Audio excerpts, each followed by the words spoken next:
মকবুল খুদার পিয়ারা তুমি নবী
আমার নবী করিম সাল্লাল্লাহু আলাইহি সাল্লাম আল্লাহর নূরে নবী পয়দা, নবীর নূরে সারা জাহান পয়দা। আমার সেই নবীজির নামে কিছুক্ষণ সময় গুণ কীর্তন আপনাদের সম্মুখে রাখবো। আমি সর্বপ্রথম আমার জানার বাসনা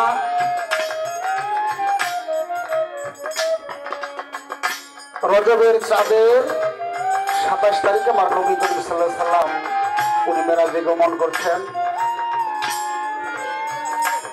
12 মাসে 13 চাঁদ, এটা শুনছি।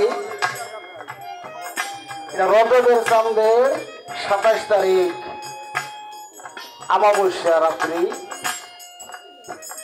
ওই দিন উনি মেরাজে গেছেন। আর কোন চাঁদে কোন মাসে যাইতে পারলেন না, গেলেন না। রজবের চাঁদের 27 তারিখে আমার নবী করিম সাল্লাল্লাহু আলাইহি সাল্লাম উনি মেরাজে গেলেন। তার পিছনে কারণটা কি? 1 নম্বর। 2 নম্বর জানার বাসনা,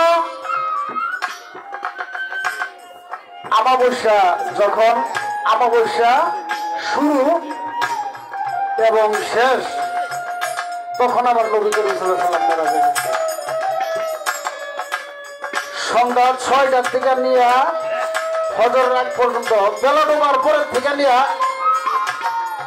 বেলা ওঠার আগ পর্যন্ত আমার জানার বাসনা কোন সময়ের মধ্যে আমার নবী করিম সাল্লাল্লাহু আলাইহি সাল্লাম মেরাজে গেছিলেন। রজবের চাঁদের 27 তারিখে গেছে, এর পিছনে কারণটা কি? আর কোন মাসে এই নসিব হলো না, কোন মাসের কোন চাঁদের এই রজবের 27 তারিখে চাঁদ নাই, অমাবস্যা। ওই সময় এই চাঁদ কোথায় ছিল? এইটুকু আমার জানার বাসনা। রজবের চাঁদের 27 তারিখে যাওয়ার পিছনে কারণটা কি? বেলা ডোবার পরের থেকে নিয়ে ফজর আগ মুহূর্ত, বেলা ডোবার আগ পর্যন্ত, বেলা ওঠার আগ পর্যন্ত, এই রাত্রি টুকুর মধ্যে কোন সময়ে মেরাজে গেলেন? সময়টা 10টা, 11টা, 12টা, 1টা, 2টা, 7টা, 2:30, 3টা, কোন সময়? আর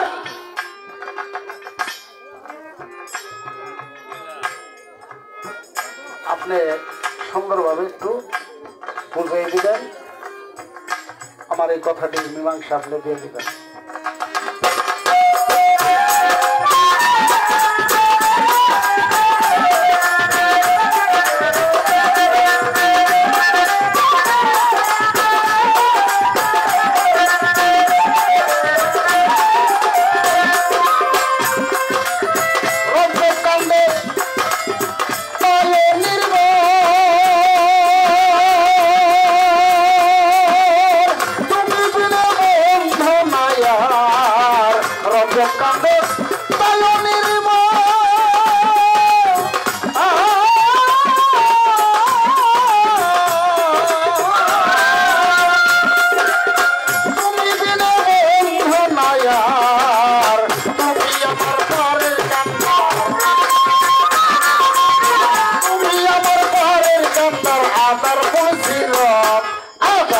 বলছিল